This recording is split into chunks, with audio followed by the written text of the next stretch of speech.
मेरे तो आधार सीताराम के चरणारविंद, मेरे तो सब गाइए।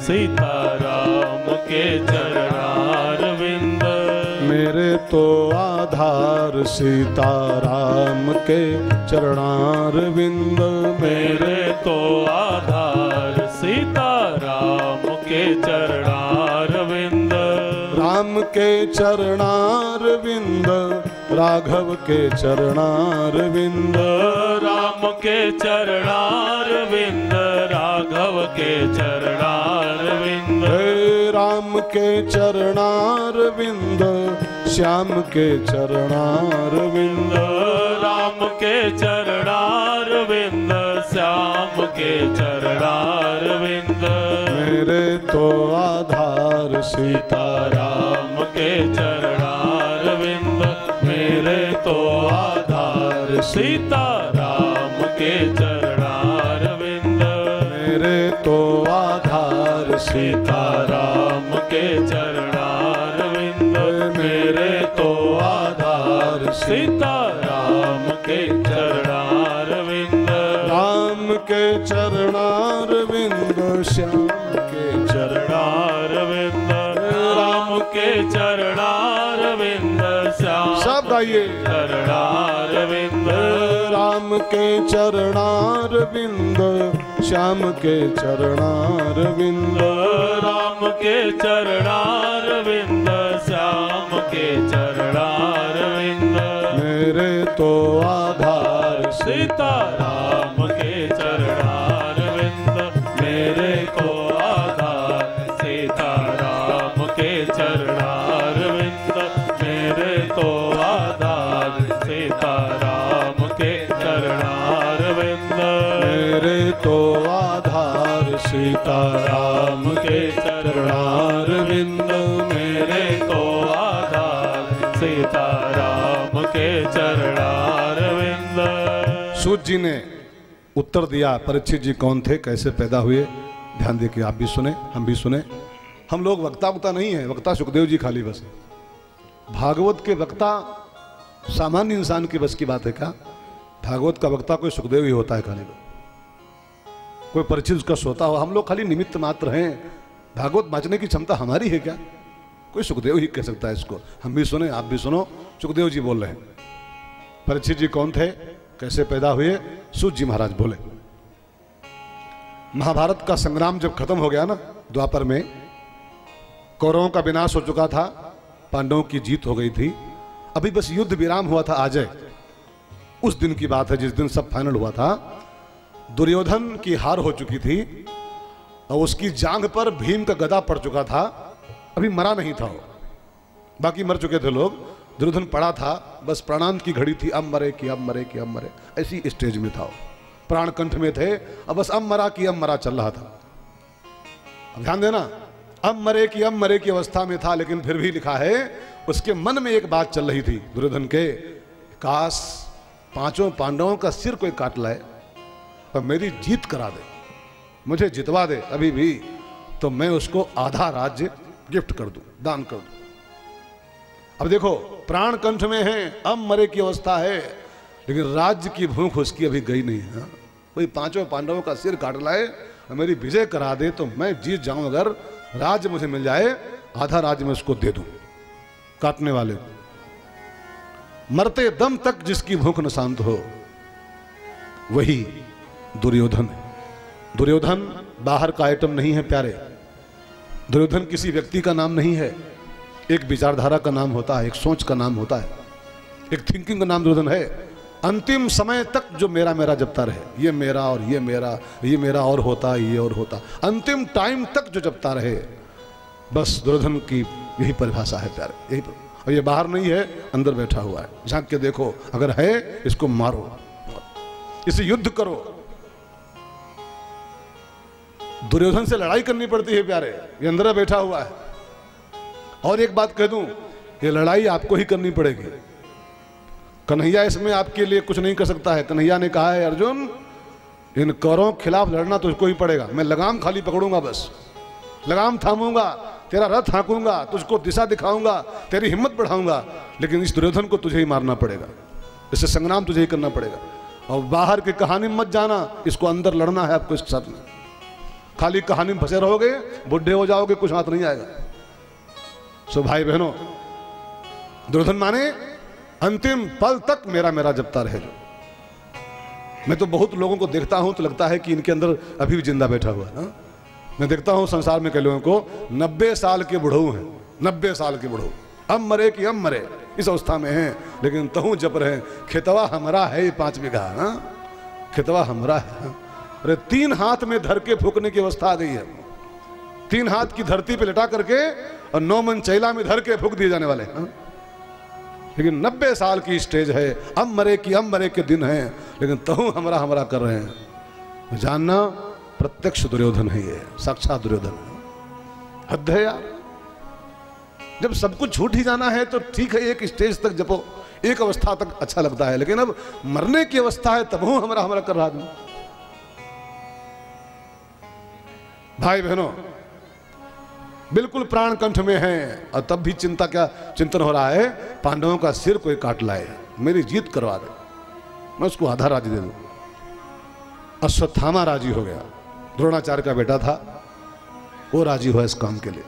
मैं पांडवों का सिर काट के लाऊंगा धोखे से।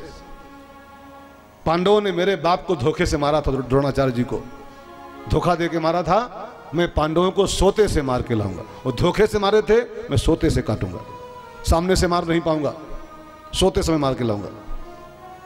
राजी हो गया अश्वत्थामा, लालच में आ गया। और जानते हैं क्या हुआ? रात आई, पांडव सब सो गए, थके हारे थे, युद्ध किए थे, लेकिन अश्वत्थामा तलवार लेके चलने को तैयार हुआ पांडवों का सिर काटने के लिए, कि पांडव सब सो गए होंगे और जाके उनको मार लूं। और जब अश्वत्थामा चला सिर काटने के लिए तो भगवान समझ गए अश्वत्थामा मारने आ रहा है मेरे भाइयों को, और जिनको बचाने के लिए मैं टिका हुआ हूं, जिनकी रक्षा के लिए मैं स्वयं सारे काम धाम छोड़े टिका हुआ हूं, अगर वो मार दिए गए तो फिर मेरा होना बेकार होगा।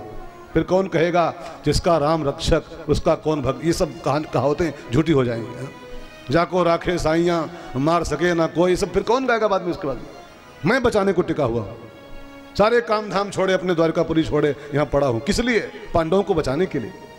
तो मार दिए गए सब बेकार हो जाएगा। तब तो भाई बहनों भगवान ने जान लिया अश्वत्थामा आ रहा है पांडवों का सिर काटने। भगवान ने पांडवों को जगाया, पांडव उठो। पांडव जागे आधी रात के समय, प्रभु जी क्या बात है, इतनी थकान है, सोने दो यार, क्यों जगा दिए, अब कौन काम आ गया? तो भगवान ने कहा इस समय ऐसा बढ़िया मुहूर्त चल रहा है, गंगा नहाने का बड़ा फल इस समय है, गंगा जी बगल में, चलो नहा लिया जाए। पांडव तो भगवान के आदेश का पालन करते थे, भगवान जो कहे वही करते थे। भगवान को अर्जुन ने कहा है करिष्ये वचनम तव, तुम जो कहोगे वही करेंगे। भगवान ने कहा नहाने चलो, चल दिए पांडव फौरन नहाने के लिए। दूसरे वाले टेंट में ही सब लोग थे, कुरुक्षेत्र में ही थे। दूसरे शिविर में द्रौपदी के 5 बेटे थे, 5 पांडवों से 5 बेटे द्रौपदी मैया के थे, वो भी सोए हुए थे। भगवान ने उनसे भी कहा तुम भी चलो प्यारे, नहा लो गंगा जी में। वह सब नहीं गए, तुम लोग तो बुढ़े हो, तुमको नींद तो आती नहीं है, हमारा कहे आराम कियो महाराज, जाओ नहाओ, पुण्य कमाओ, हमको पुण्य नहीं चाहिए, हमको सोने दो महाराज। बच्चों को जगाओ तो बच्चे ही बोलते हैं प्यारे, कभी ट्राई कीजिएगा, उनको जगाओ 5 बजे तो यही बोलते हैं तुम तो हो बुढ़े, तुमको नींद तो आती नहीं है, हमको सोने दो महाराज। वही मना कर दिए कि तुम जाओ, हमको नहीं नहाना, तुम्हें कमाओ पुण्य जाकर। और द्रौपदी के 5 बेटे सोते रहे। भगवान से कहा तुम जाओ, हम नहीं जाएंगे। और भगवान को अपने से ज्यों दूर किया प्यारे, आप भी याद रखना, भगवान को अपने से जो दूर करता है वही संकट में घिर जाता है। सीता मैया उद्भव स्थित संहार कारिणीम क्लेश हारिणीम सर्वश्रेयस करीम सीताम, लेकिन जो राम को अपने से दूर किया, जाओ मृग मार के लाओ, और राम को दूर किया, जानते हो क्या हुआ? रावण आ गया और जानकी जी को दबोच ले गया। 10 महीने वो घुट घुट के जी हैं लंका में। राम से दूरी बढ़ाने का फल, भगवान से जो डिस्टेंस बढ़ाता है वही संकट में घिर जाता है। सुंदरकांड में एक बड़ी बढ़िया चौपाई है, हनुमान जी कहते हैं विभीषण से, राम जी से कहते हैं, हनुमान जी कहा हनुमंत विपति प्रभु सोई हनुमंत, विपति प्रभु सोई जब तव सुमिरन भजन न होई, जब तव सुमिरन भजन न होई।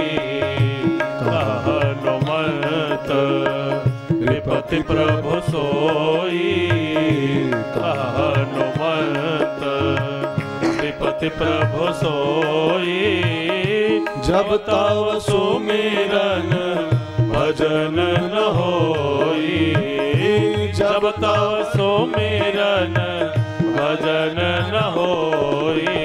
विपत्ति तभी आती है जब इंसान भगवान को भजता नहीं है, भगवान को भूल जाता है तब। अब द्रौपदी के बच्चे भगवान को दूर कर दिए, अंजाम क्या हुआ? अश्वत्थामा आ गया, जल्दबाजी में आया था, उसको लगा यही 5 पांडव होंगे। वो सो रहे थे पांचों, चद्र ओढ़े, उसको पांडव लगे वो पांचों, और उसने ऊपर से ही सिर काट लिया पांचों का, और मुंडी पांचों पकड़ के और चला गया दुर्योधन के पास। अब द्रौपदी मैया चिल्लाई, जब देखा अश्वत्थामा हमारे 5 बेटों का सिर काट के भागता जा रहा है, चिल्लाई, दहाड़ मार के रोई हो, और उसकी चिल्लाने की आवाज गूंजी तो 5 पांडव, कन्हैया सब भागे भागे आए। द्रौपदी क्या हुआ? द्रौपदी ने पूरी कहानी सुनाई, अश्वत्थामा हमारे 5 बेटों का सिर काट ले गया। अब अर्जुन और कन्हैया ने अश्वत्थामा का पीछा किया और जाके उसको पकड़ा, और पकड़ के उसको, लड़ाई भी थोड़ी हुई, ब्रह्मास्त्र वगैरह का प्रयोग किया उसने, पकड़ के उसको बांधा और बांध के उसको घसीट के लाए। ठाकुर जी और अर्जुन मिलकर के आंगन में खड़ा किया उसको, और द्रौपदी को आवाज दिया, द्रौपदी बाहर आ, तेरे पुत्रों का कातिल घर में आया है, इसको तू जो सजा बोल दे वही दे दी जाए, इसको तू ही दंड बोल वही दिया जाए, मार दिया जाए कि छोड़ दिया जाए, बोल, तू ही बोल।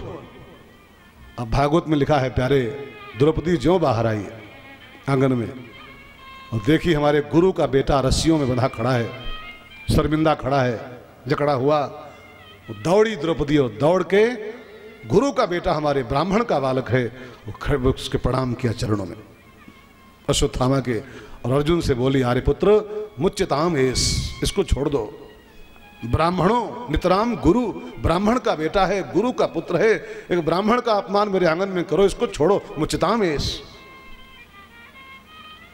अब देखिए 5 पुत्रों का कातिल है अश्वत्थामा, अभी लाश पड़ी घर में है और प्रणाम कर रही, गुरु का बेटा है, ब्राह्मण बालक है, उसको प्रणाम कर रही। आपका दुश्मन आपके आंगन में आया, उसको प्रणाम कर पाओगे? हाँ, 5 पुत्रों का कातिल है, अभी बहुत बासी नहीं बात हुई, लाश पड़ी घर में, और वो आंगन में खड़ा है, ब्राह्मण का बेटा मान करके उसको प्रणाम कर रही द्रौपदी। भागवत सुनने के बाद प्यारे, इतना फैसला तो इंसान को करना ही चाहिए कि भागवत सुनने के बाद हम कुछ अब नए बन के उठेंगे यहाँ से। जैसे हम 24 तारीख को थे, 24 नहीं, कल कई तारीख थी? 17 को जैसे थे, 24 के बाद भी वैसे ही रहेंगे, तो फिर आपका इस पंडाल में आना बेकार हो गया, व्यर्थ हो गया, आपका ये 7 दिन का टाइम बेकार हो गया, 8 दिन का, ये सब गड्ढे में गया पूरा पूरा। 17 के पहले हम जैसे थे, 24 के बाद हम वैसे नहीं रहेंगे, कुछ बदलेंगे अपने को इसके बाद, तब तो सुनना सार्थक। और जैसे थे वैसे रह गए तो भी बेकार हो गया। भागवत सुनने के बाद कम से कम स्वभाव में कुछ बदलाव लाने का प्रयास करना चाहिए। और एक बात और कह दूं मैं भाई बहनों, कान खोल के सुनिएगा, भगवान को आपके देह का सौंदर्य नहीं पसंद है। भगवान के दरबार में आप कपड़े बढ़िया पहन के जाओ, भगवान के दरबार में आप सेंट स्प्रे करके जाओ, भगवान के यहाँ आप चंदन लगा के जाओ, भगवान के यहाँ आप खुशबूदार तेल लगा के जाओ, तब भगवान राजी होंगे, ये भ्रम है खाली। भगवान को आपके शरीर के सौंदर्य से कोई वास्ता नहीं। भगवान को जिस चीज से संबंध होता है, तास बिलो की अलौकिक शोभा, सहज पुनीत मोर मन शोभा, मैं उसके ऊपर लुब्ध होता हूं जो ऊपर नहीं, जो भीतर से श्रृंगार करके आया है, जो स्वभाव को सुंदर बना के आया है, उसको राम जी पसंद करते हैं। और भगवान के पसंद आना चाहते हो तो प्यारे मेरी मानना, खाली देह पर ध्यान मत देना, स्वभाव पर ध्यान दो, नेचर पर ध्यान दो, और कम से कम सत्संग करने के बाद कुछ बदलाव लाओ, तब उसके काम के बन पाओगे। हम हो चाहे आप हो, सब पर लागू होता है। हम कोई लाट साहब नहीं है कि हम सब करे बैठे हैं, हम वो करें आप भी करो। स्वभाव चेंज करो थोड़ा सा। एक बड़ा विद्वान हुआ है अपने देश में, विदेश का एक विद्वान हुआ है शेक्सपियर। उसने एक बड़ी प्यारी, उसकी कई बड़ी बड़ी कथाएं हैं बढ़िया बढ़िया शेक्सपियर की। उसका एक सेंटेंस मुझे याद आ रहा है इंग्लिश में। कहता था, 1 beautiful heart is better than 1000 beautiful faces. 1000 सुंदर चेहरों की अपेक्षा एक सुंदर हृदय बेस्ट होता है। हमारा खाली फेस बढ़िया हो, इसी का प्रयास करते रहो, तो यहाँ भले पसंद आ जाओ, वहाँ नहीं पसंद आओगे। उसकी पसंद का बनना चाहते हो तो फेस की बजाय अपने हार्ट पर काम करना शुरू करो। हमारा हार्ट सुंदर बने, हमारा स्वभाव सुंदर बने, हमारी बोली सुंदर बने, हमारा व्यवहार सुंदर बने, इसकी कोशिश होनी चाहिए हमारी। और कम से कम कथा सुनने के बाद तो होनी ही चाहिए। सब भाई बहनों करो, इसको जरूर करो। भगवान से रोज प्रार्थना करो, ठाकुर जी सुंदर स्वभाव मेरा दुश्मन का मन रिझाले। सुंदर स्वभाव मेरा दुश्मन का मन रिझाले। सुंदर स्वभाव मेरा दुश्मन का मन रिझाले। सुंदर स्वभाव मेरा दुश्मन का मन रिझाले। वो देखते ही कह दे तुम प्यार के लिए हो, वो देखते ही कह दे तुम प्यार के लिए हो। भगवान मेरा जीवन संसार के लिए हो, भगवान मेरा जीवन संसार के लिए हो। जिंदगी तो लेकिन उपकार के लिए हो जिंदगी तो लेकिन उपकार के लिए हो। और ध्यान देना मित्रों, स्वभाव का सौंदर्य ही परमात्मा को पसंद है और सच्चे अर्थों में स्वभाव को सुंदर बनाना ही भजन है। भजन की परिभाषा क्या होती है? भजन किसको कहते हैं वास्तविक अर्थों में? अब हमसे आपसे कोई पूछे, बोले नहाओ, मंदिर जाओ, धूपबत्ती लगाओ, माला कर लो, घंटी बजा लो, आरती कर लो, भजन हो गया। इसको भजन मानते हम लोग, ठीक है ना। लेकिन कबीरदास से पूछो भजन माने क्या होता है। बाबा कबीर से किसी ने पूछा, पत्रकार ने, महात्मा जी भजन माने क्या होता है? लोग तो मानते हैं कि मंदिर जाना भजन है, घंटी हिलाना भजन है, माला करना भजन है, रामायण का पढ़ना भजन है, पूजा पाठ भजन है। लेकिन आप बताओ भजन माने क्या होता है? तो कबीरदास जी बिल्कुल दो टूक बोले, क्या बढ़िया भजन गाए हैं वो। और भजन तो है, लेकिन भजन की परिभाषा इसमें बाबा कबीर गाते हैं, मन की तरंग मार लो बस हो गया भजन। मन की तरंग मार लो बस हो गया भजन।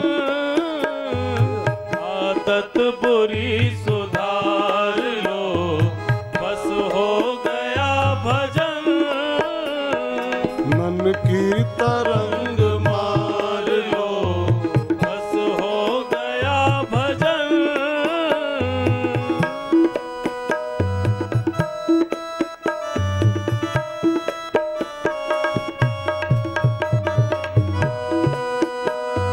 मन की तरंग मार लो बस हो गया भजन। आदत बुरी सुधार लो बस हो गया भजन। आदत बुरी सुधार लो बस हो गया भजन। आए हो तुम कहाँ से, जाना तुम्हें कहाँ। आए हो तुम कहाँ से, जाना तुम्हें कहाँ। आए हो तुम कहाँ से, जाना तुम्हें कहाँ। आए हो तुम कहाँ से, जाना तुम्हें कहाँ। इतना तो मन विचार लो, इतना तो मन विचार लो बस हो गया भजन। इतना तो मन विचार लो बस हो गया भजन। आदत आदत बुरी सुधार लो, बस हो गया भजन। आदत बुरी सुधार लो, बस हो गया भजन। अब कबीर के शब्द क्या हैं? आदत बुरी सुधार लो, फिर माला ना भी करो, भजन हो गया आपका। फिर मंदिर ना भी जाओ, भजन हो गया। गंगा ना भी नहा पाओ, भजन हो गया। अच्छा, माला करते रहो और सुरती ठोकते रहो, भजन हो रहा है क्या? हो 25-25 साल से लोग माला कर रहे हैं, 25-25 साल से, और जो माला पूरा होता है माला धरते ही ठोक देते हैं। अल्लाह, खाक भजन हुआ हो, उसको भजन कहते हैं क्या? वो खाली पाखंड हो रहा था, ढोंग केवल बस। आदत बुरी सुधार लो, फिर माला न करो, कोई बात नहीं, कर का मन का डर दे, मन का फेर, मन की तरंग मार लो, बस हो गया भजन। मन की तरंग मार लो, बस हो गया भजन। लोग पुण्य तो करते हैं लेकिन पाप नहीं छोड़ पाते। और ध्यान देना, पुण्य करना बहुत सहज काम है, लेकिन पाप करना, पाप छोड़ना बहुत कठिन काम है। गंगा नहाना बहुत आसान काम है, लेकिन पाप छोड़ना बहुत कठिन काम है। दान देना बहुत सहज काम है, लेकिन घूस न लेना बहुत कठिन काम है। दान देना बहुत इजी है, 1100 रुपया किलो ले जाओ, लेकिन कहो कि घूस मत लो इसके बाद, बहुत कठिन काम प्यारे। और ध्यान देना, पुण्य करो और पाप भी करो। पुण्य करते रहो और पाप भी करते रहो तो पुण्य का फल नहीं आता। पुण्य का फल तब आता है, धर्म का फल तब आता है, भजन का फल तब मिलता है जब पहले बुराई छोड़ो। तब बुराई छोड़ो, बुराई से भाजना ही भजन होता है। अच्छा ये बताओ, किसी को शुगर हो, मान लो बाई चांस, किसी को ना हो, भगवान करे, मान लो हो, तो वो शुगर की दवाई भी खाए और रसगुल्ला चापे 5 किलो पर डे, तो उसको दवाई काम करेगी? उसकी दवाई फायदा करेगी उसका? बताइए। हाँ, दवाई भी खाए, मिठाई भी खाए, तो उसकी दवाई काम करेगी? नहीं ना, नहीं ना। शुगर में दवाई तब काम करती है सही ढंग से जब दवाई तो खाई जाए लेकिन मिठाई छोड़ी जाए, परहेज किया जाए, तब दवाई असर करती। दवाई भी खाए रहो और रसगुल्ला भी चापे रहो, काम होगा? नहीं होगा। माला भी करते रहो और सुरती भी खाते रहो, काम होगा? नहीं होगा। वो माला सब बिचार गढ़े में पूरा पूरा हो। भजन करने का फल तभी मिलता है जब पहले आदत बुरी सुधार लो। तो कम से कम कथा सुनने के बाद ये संकल्प होना ही होना चाहिए कि हम 17 के पहले जैसे थे 24 के बाद वैसे नहीं रहेंगे, हम अच्छे बन के उठेंगे यहां से, तब तो सुनना सार्थक। द्रौपदी मैया 5 पुत्रों का कातिल खड़ा है आंगन में, प्रणाम कर रही है। मुच्यताम इसको छोड़ दो, ब्राह्मणों नितराम गुरु, गुरु का बेटा हमारे। तो अर्जुन ने कहा, द्रौपदी तू पागल हो गई है क्या? तेरे पुत्रों का कातिल है और तू कहती छोड़ दो? तेरे पुत्र मारे हैं इसने। तो द्रौपदी मैया ने कहा, नहीं स्वामी नहीं, कोई किसी को मारता वारता नहीं। मैंने शास्त्रों में पढ़ा है, महात्माओं से सुना है, आप भी सुनते रहते हो, फिर सुन लो एक बार। जन्म मरण सब दुख सुख भोगा, जन्म मरण सब दुख सुख भोगा, हानि लाभ प्रिय मिलन वियोगा, हानि लाभ प्रिय मिलन वियोगा। काल करम बस होई गोसाई, काल करम बस होहि गोसाई, बरबस राती दिवस की लाई, बरबस राती दिवस की लाई। ये कुछ बातें लिखी है रामायण में। जन्म मरण दुख सुख भोगा मिलन वियोगा, ये सब इंसान के बस का नहीं होता है। काल कर्म बस, तो समय के वशीभूत होती है। वो एक आया था वो सीरियल महाभारत, आपने देखा होगा महाभारत, उसमें एक पहिया घूमता था, मैं समय हूँ, वो घूमता ना, मैं समय हूँ। वही है काल कर्म, समय का पहिया, उसमें सब टका हुआ है। मृत्यु टकी है, जन्म टका है, हानि लाभ जीवन मरण, यश अपयश इंसान के हाथ में। तो रामायण झूठी है क्या? वशिष्ठ झूठे हैं क्या? विधि हाथ, सब विधि हाथ होता है। कब पैदा होगा, कब मरेगा, कब मिलन, कब वियोग, कब सुख, कब दुख, कब लाभ, कब हानि, कब माला और कब जूता, ये सब तय होता है पहले से। कब माला मिलेंगे और कब जूता चलेंगे, कोई नहीं जानता इसको। आपकी आंखों के आगे सब हो रहा है, सब देख रहे हो, फिर मानते नहीं फिर। कब माला मिलेंगे और कब जूता चलेंगे, कोई नहीं जानता। यश अपयश विधियान, तो फिर किसको दोष दिया जाए? हमारे बेटे अब तक के लिए हमारे होंगे तो अब तक साथ में रहे, अब वियोग हो गया तो हो गया, उसमें दोष किसका है? ये सब विधि हाथ होता है, इसको छोड़ो। द्रौपदी ने कहा छोड़ो तो भीम गरजे। भीम ने कहा अर्जुन इसकी बात मत सुनना, ये पागल हो गई है, पुत्र मर गई, ये पागल हो गई, पुत्र हत्यारा खड़ा है, कहती छोड़ दो इसको, तू जान से मार दे। अब भीम कहे मार दे और द्रौपदी कहे छोड़ दे, तो अर्जुन के सामने धर्म संकट आ गया, मैं अब करूं का? द्रौपदी कह रही छोड़ो, भीम कह रहे मारो। तो अर्जुन ने भगवान से पूछा ठाकुर जी आप बताओ क्या करूं, मार दिया जाए कि छोड़ दिया जाए? भीम की मानी जाए कि द्रौपदी मानी जाए, क्या किया जाए? तो भगवान ने एक तीसरी बात कही। भगवान ने कहा अर्जुन शास्त्रों में मैंने कहा है ब्रह्म बंधुर न हंतव्यः आतताई बधारहणः, ब्राह्मण की हत्या नहीं करनी चाहिए और आतताई को मार देना चाहिए। ये ब्राह्मण है, इसको मारना नहीं है। ने सोते बच्चों को मारा है, आतताई भी है, इसको जान से मार देना है, मारना भी नहीं और छोड़ना भी नहीं।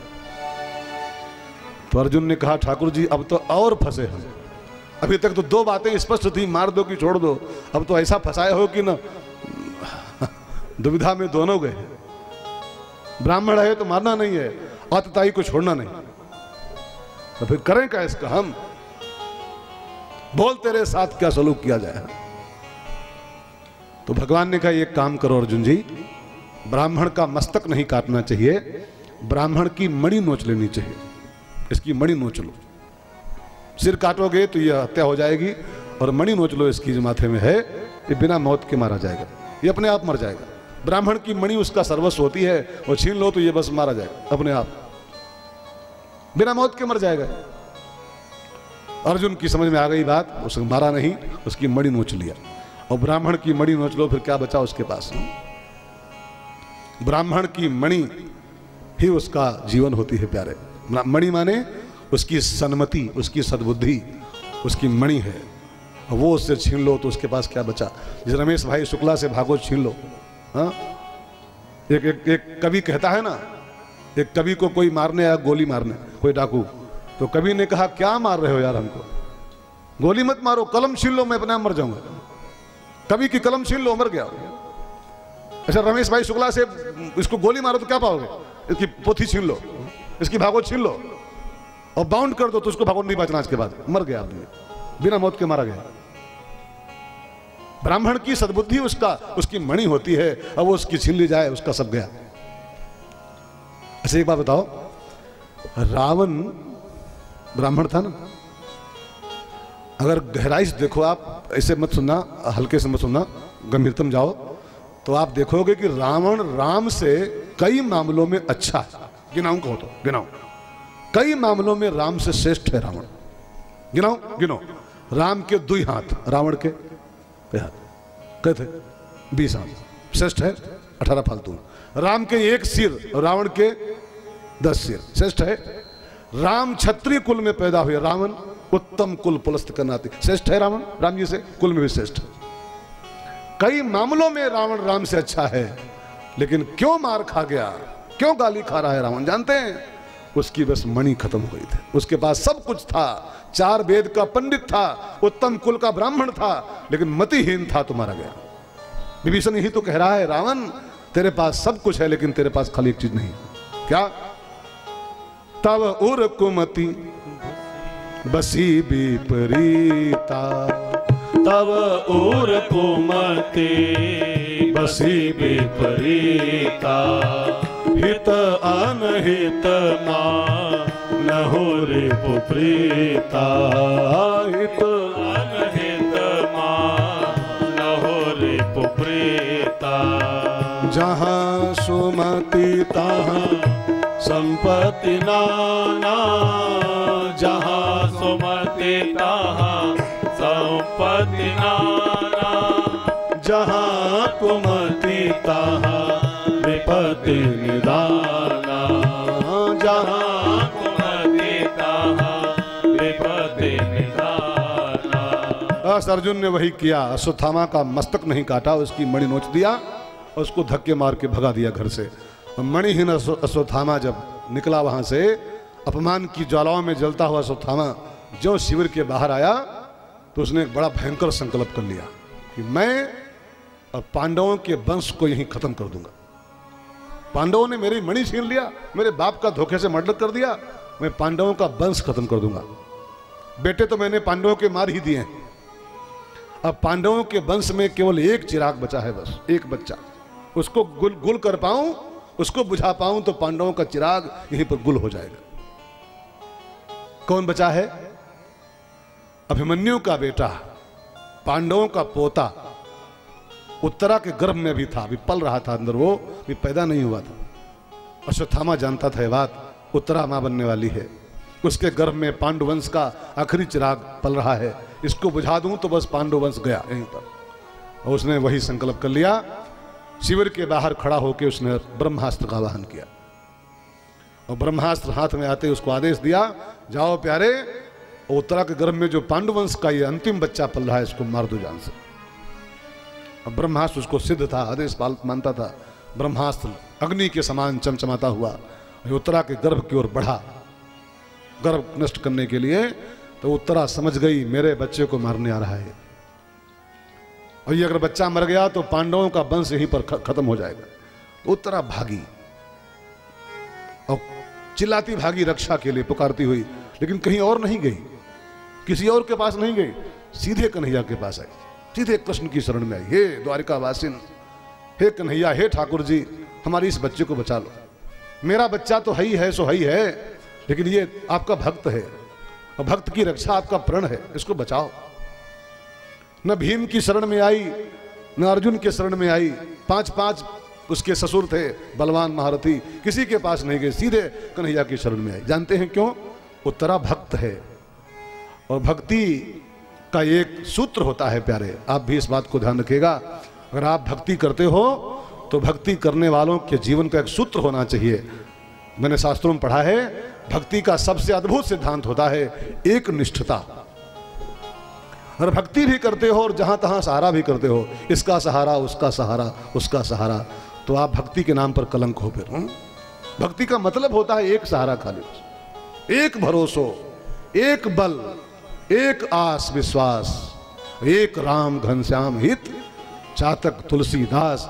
दूसरा भरोसा अगर इंसान के अंदर है किसी का राम जी के अलावा, तो जान लो फिर वो भक्ति के नाम पर ढोंग करता है, भक्ति नहीं कर रहा है। भक्ति में निष्ठा की जरूरत होती है प्यारे।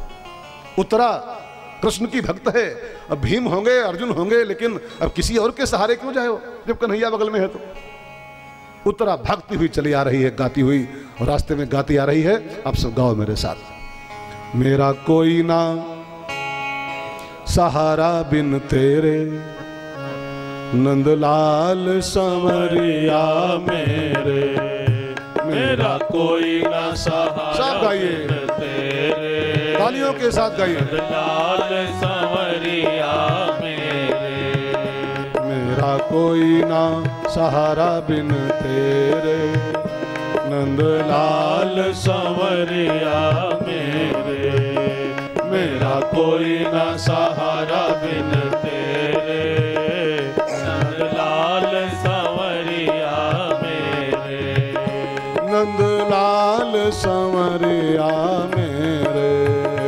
गोपाल संवरिया मेरे, हो जी मेरा कोई ना सहारा बिन तेरे, नंदलाल संवरिया मेरे, मेरा कोई ना सहारा बिन तेरे, नंदलाल संवरिया मेरे।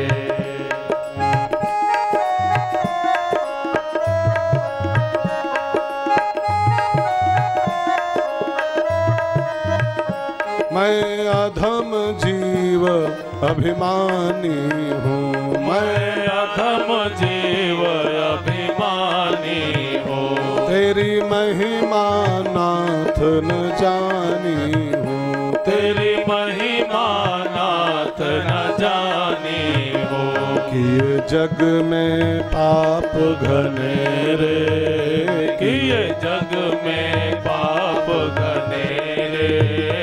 नंदलाल संवरिया मेरे, मेरा कोई न सहारा बिन तेरे।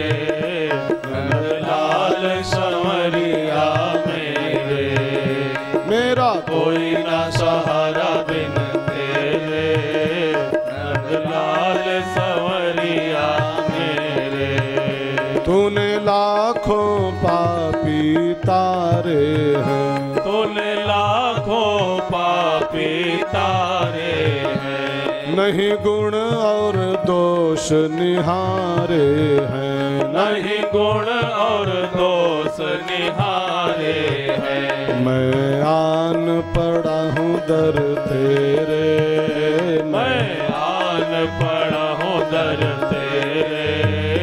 नंदलाल संवरिया मेरे, मेरा कोई ना सहारा बिन तेरे।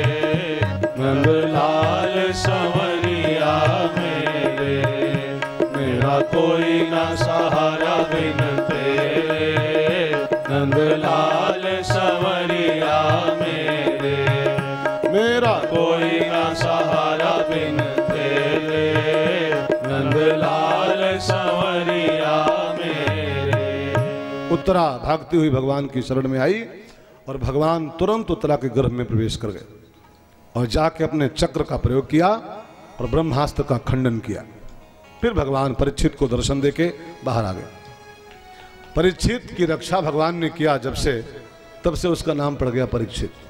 परीक्षित का अर्थ होता है एक अर्थ, पा माने परमात्मा, और जिसकी रक्षा स्वयं परमात्मा ने किया हो। परमात्मा का जो रक्षित हो, जो परमात्मा के द्वारा रक्षित हो, उसी का नाम होता है परीक्षित।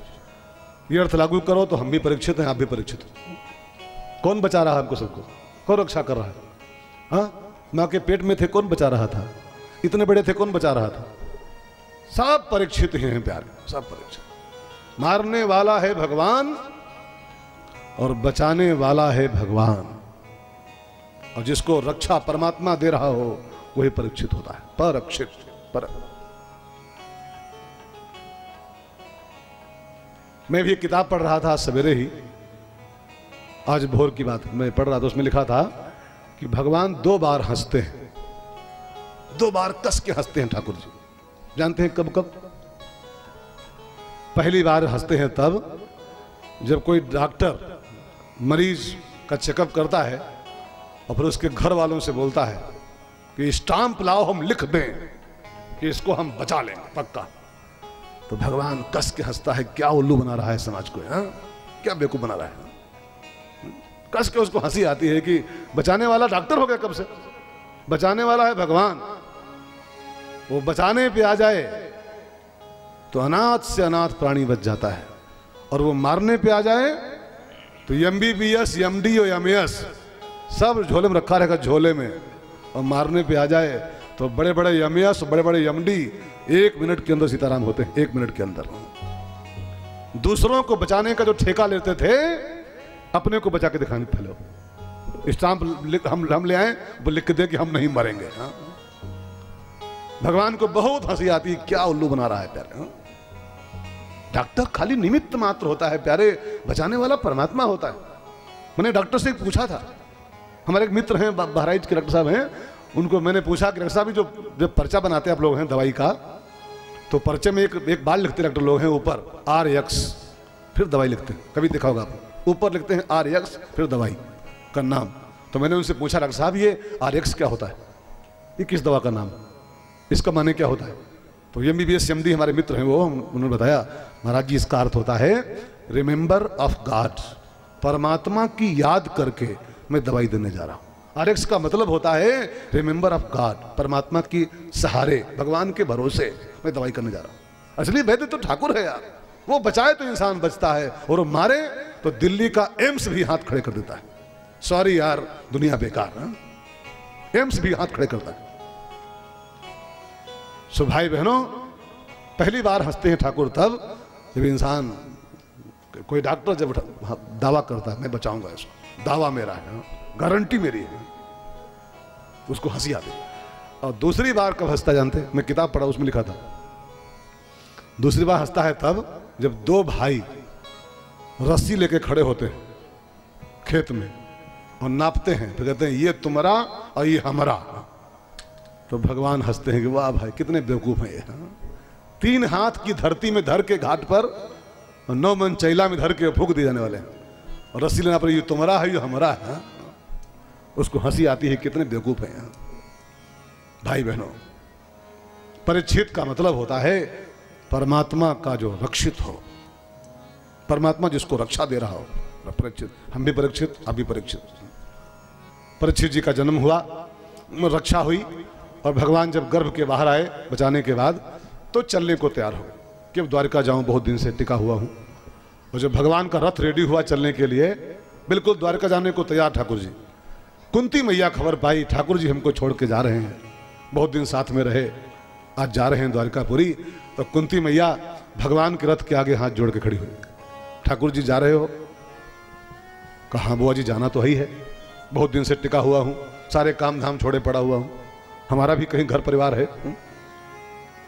अब चलूं? बहुत तुम्हारा काम हो गया, युद्ध जीत गए, गद्दी हो गई, और क्या चाहिए, चलूं? तो कुंती ने कहा ठाकुर जी घबराओ मत, मैं आपको रोकने नहीं आई हूं। तो फिर का मैं चाहती हूं जाने के पहले एक वरदान दे दो अपनी बुआ को, फिर जाओ। एक वरदान मांगना चाहता हूं मैं आपसे। तो भगवान ने कहा मांगो, क्या चाहिए बुआ जी? तो भाई बहनों, कुंती मां ने जो वरदान मांगा है, विश्व के इतिहास का इकलौता वरदान, अकेला वरदान। वैसा वरदान आज तक न कोई मांग पाया है, न कोई आज मांग रहा है, और न कभी कोई मांग पाएगा दुनिया में। इकलौता वरदान संसार का, कोई नहीं मांग सकता दुनिया में। कुंती मां ने मांगा, विपदा संतु न शाश्वत। हे ठाकुर जी, हमारे जीवन में शाश्वत विपदा, माने हर समय दुख, हर समय दुख, दुख ही दुख हमको दे दो। कोई मांग पाता है? कोई मांग सकता है? हम लोग क्या मांगते हैं? क्या क्या मांगते हैं? जो ध्यावे फल पावे, दुख बिन से मन का, और सुख संपत्ति घर आवे, कष्ट मिटे तन का। अभी आरती नहीं करवा रहा हूं, अभी थोड़ा टाइम है।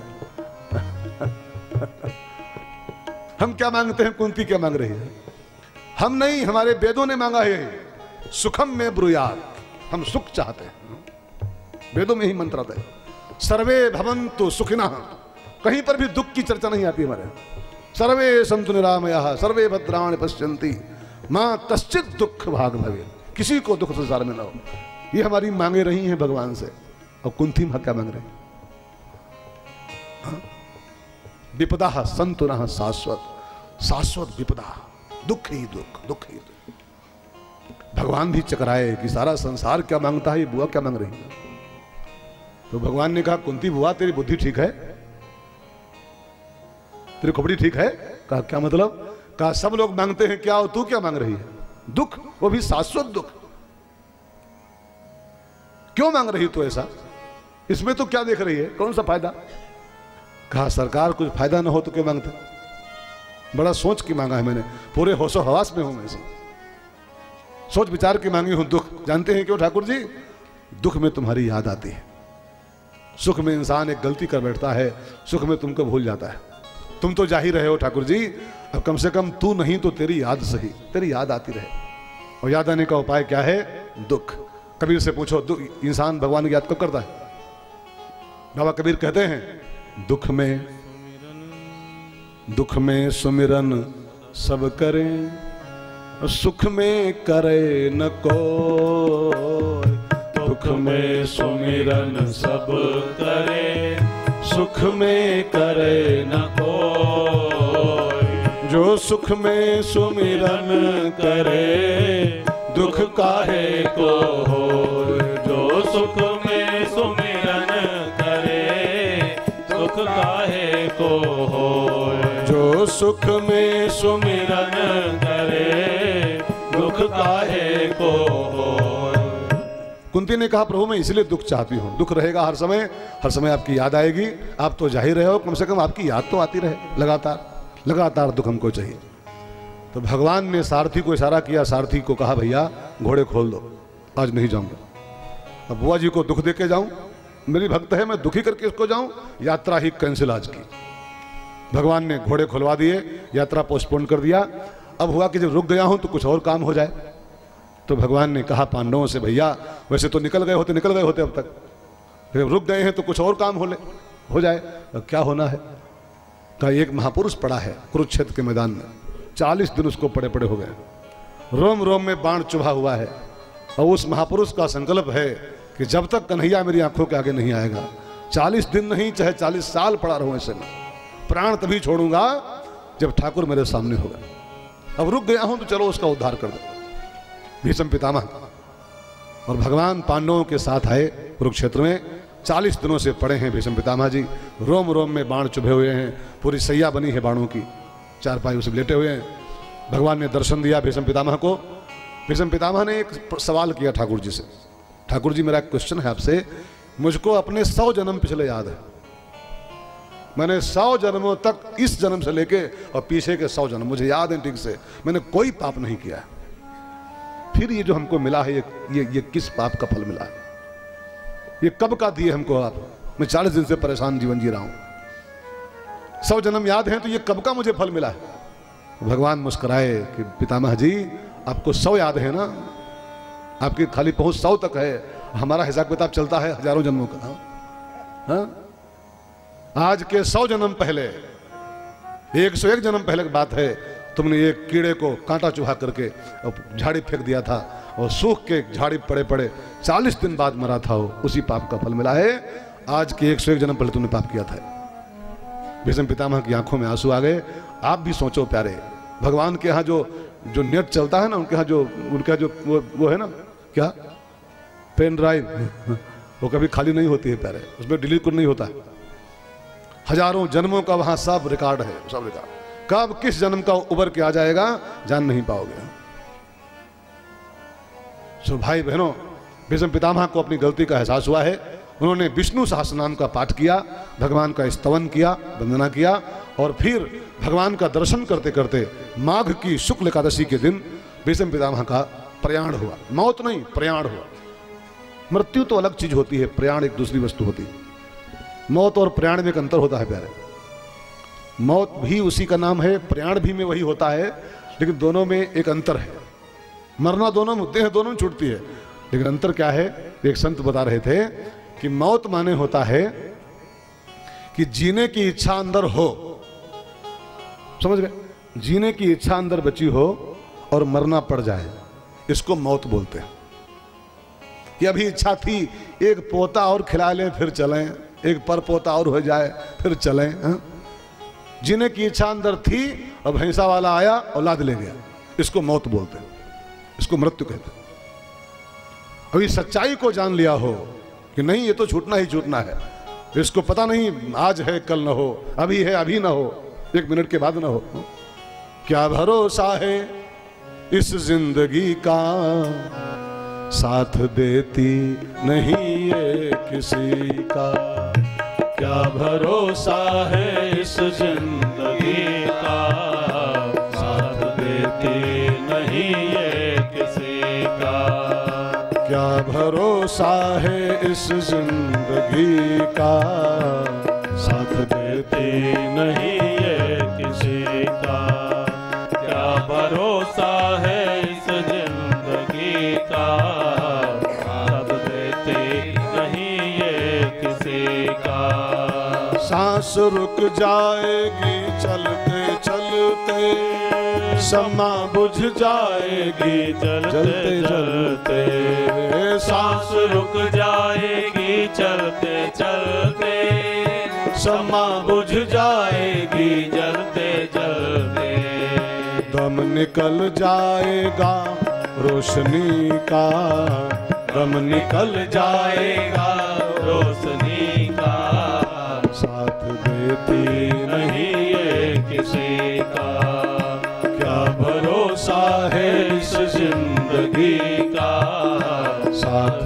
गति नहीं ये किसी का। ये सच्चाई को जो जान लिया हो अंदर से कि इसका क्या भरोसा अभी है, अभी 1 मिनट के बाद ना हो, इस सत्य को स्वीकार कर लिया है जो, उसके बाद जिसकी मृत्यु होती है उसको मौत नहीं कहते, उसको प्रयाण कहते हैं।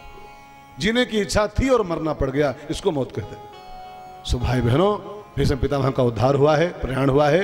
नंद के लाल का दर्शन करते करते नंद के लाल पर भीष्म पितामह मर गए हैं। कोई किसी की खाल पे मरता है, कोई किसी की चाल पे मरता है, कोई किसी के बाल पे मरता है।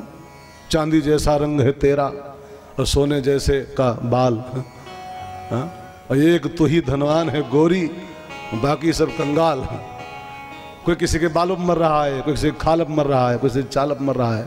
अरे मरना है तो बाल खाल पे नहीं, नंद के लाल पे मरो। बाल खाल पे मरने वाले तो मर जाते हैं, लेकिन नंद के लाल पे जो मरता है वो मर के भी अमर हो जाता है। प्यारे, मर के भी अमर नाम है उस जीव का जग में। बलिदान जो प्रभु प्रेम में, जो नंदलाल पे मरा है वो मरा नहीं है, वो अमर हो गया है। मरते तो हैं जो बाल पे मर रहे हैं, जो खाल पे मर रहे हैं किसी की। भीष्म पितामह का प्रयाण हुआ है और फिर भगवान द्वारिका चले गए। द्वारिका गए, भगवान को कुछ दिन बीते तो पांडवों के यहाँ पोता हुआ, परीक्षित जी का जन्म हुआ। पंडितों ने बनाया वो क्या होता है, हाँ वो बायोडाटा, हाँ उसका जन्मांक बनाया। इसमें क्या क्या गुण ग्रह होंगे, इसका ग्रह कौन कौन असर करेगा। फिर पंडितों ने कहा पांडवों से, महाराज आपका जो पोता हुआ है इसके सारे ग्रह बड़े उच्च स्तर के हैं, लेकिन इसका एक ग्रह खाली बिगड़ा हुआ है। कौन सा? इसकी जो मौत वाला खाना है वो ठीक नहीं है, तो इसकी मौत सांप काटने से होने वाली। और शास्त्रों में लिखा है महाराज, जिसकी मौत सांप काटने से होती है उसकी दुर्गति होती है। और आपका पोता ये नरक की तैयारी में है, इसको सांप काटेगा, साफ साफ लिखा हुआ है। अब तो पांडव दुखी हो गए, महाराज कुछ करो, अनुष्ठान बैठाओ, कोई पूजा पाठ कराओ, इसका भाग्य बदलो, इसकी मौत दुर्गति से बचाओ इसको। तो पंडितों ने फिर कुंडली का गहराई से अध्ययन किया और कहा महाराज चिंता न करो, इसके जो शेष ग्रह हैं, मौत वाली बात छोड़ दो अगर, तो इसके शेष ग्रह इतने उच्च हैं कि इनको देख के लगता है कि इसका ये अंतिम जन्म है, इसकी मुक्ति हो जाएगी। बिल्कुल इन टाइम, मौत के जस्ट पहले इसके पास कोई महात्मा आएगा, इसकी मुक्ति का द्वार खोल देगा इसके लिए। पांडवों को आनंद हुआ है, परीक्षित जी का जन्म हुआ। और फिर तो भाई बहनों, भगवान को गए 12 साल हो गए और परीक्षित जी भी 11-12 साल के हो गए। 12 साल से कोई खबर नहीं, कोई सूचना नहीं ठाकुर जी की। वो द्वारिका गए तो वहाँ फंस गए, युद्ध चल रहा था वहाँ। ऐसा कथा में आता है कि ठाकुर जी तो यहाँ थे हस्तिनापुर में, वहाँ युद्ध चल रहा था, प्रद्युम्न लड़ रहा था अकेले। भगवान ज्यों द्वारिका पहुँचे युद्ध में शामिल हो गए, और आते आते वहाँ फंस गए हो तो हाल चाल देना भूल गए। 12 साल से कोई खबर नहीं ठाकुर जी की। तो पांडवों ने अर्जुन से कहा, जाओ अर्जुन, द्वारिका जाओ और भगवान का समाचार लाओ। ठाकुर जी को 12 साल से कोई फोन नहीं आया, कोई चिट्ठी नहीं आई, जाओ खबर लेके आओ कोई, कन्हैया हमारा कैसा है। अब अर्जुन गए द्वारिका खबर लेने के लिए, और उधर से रोते हुए वापस आए कुछ दिन के बाद। तो पांडवों ने कहा भैया क्यों रो रहे हो, क्या हुआ? अर्जुन ने कहा भैया क्या बताऊं, मेरे पहुंचने के पहले ही ठाकुर जी लीला का संवरण कर दिए थे और लीला समेट के भगवान जा चुके थे। उनकी रानियों को लिए उनका सारथी खड़ा था, द्वारकापुरी की महिलाओं को, और मैं लिए वापस आ रहा था उनको महिलाओं को भगवान की।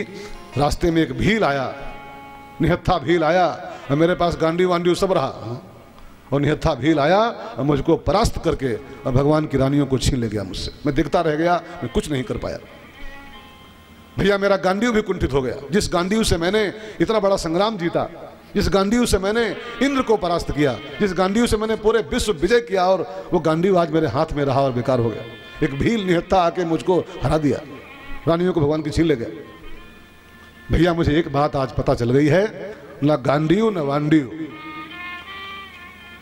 जो कुछ भी था वो सब कन्हैया का बल था। कृष्ण के जाते ही सब बेकार हो गया। ये गांडीव बेकार हो गया, ये महारथी बेकार हो गया, एक भील आके मुझको परास्त कर गया। कृष्ण थे तब तक सब था, और कृष्ण के जाते ही सब बेकार हो गया।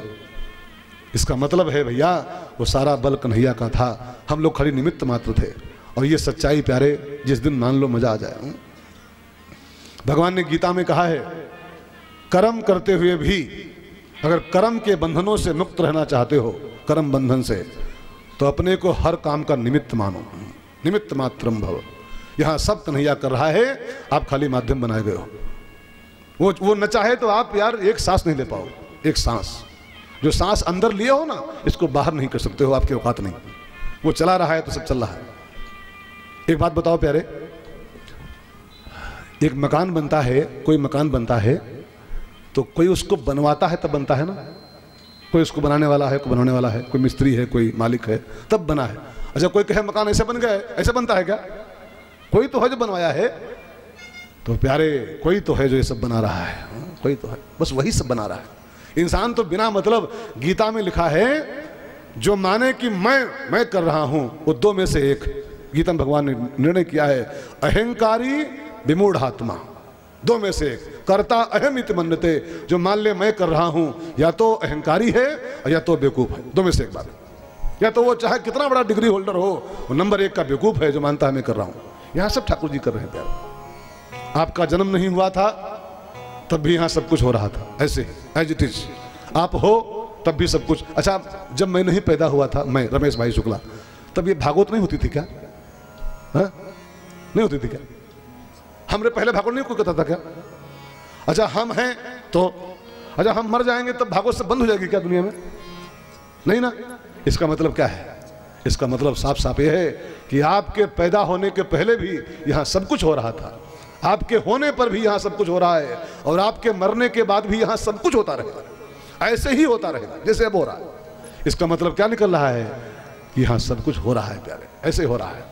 निमित्त भगवान ने आपको बना दिया है कि चल तू ये कर ले, तू ये कर ले, और इंसान अपनी बेवकूफ़ी मान लेता है, मैं कर रहा हूँ, मैं कर रहा हूँ, मैं खाक हूँ। मेरा आपकी कृपा से सब काम हो रहा है, मेरा आपकी कृपा से सब गाओ प्यारे, सब काम हो रहा है। मेरा आपकी कृपा से सब काम हो रहा है, मेरा आपकी कृपा से सब काम हो रहा है। करते हो तुम कन्हैया, करते हो तुम कन्हैया, मेरा नाम हो रहा है, मेरा आपकी कृपा से सब काम हो रहा है, मेरा आपकी कृपा से सब काम हो रहा है। पतवार के बिना ही मेरी नाव चल रही है, पतवार के बिना ही अरे मेरी नाव चल रही है। हैरान है जमाना, मंजिल भी मिल गई है, हैरान है जमाना, मंजिल भी मिल गई है। करता नहीं मैं कुछ भी, करता नहीं मैं कुछ भी, सब काम हो रहा है। करता नहीं मैं कुछ भी, सब काम हो रहा है। करते हो तुम कन्हैया, करते हो तुम कन्हैया, मेरा नाम हो रहा है, मेरा आपकी कृपा से सब गाइए, सब काम हो रहा है।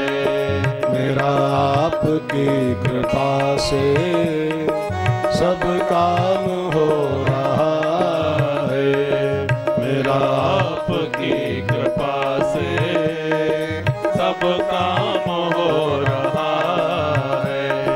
तुम साथ हो जो मेरे, किस चीज की कमी है, तुम साथ हो जो मेरे, किस चीज की कमी है।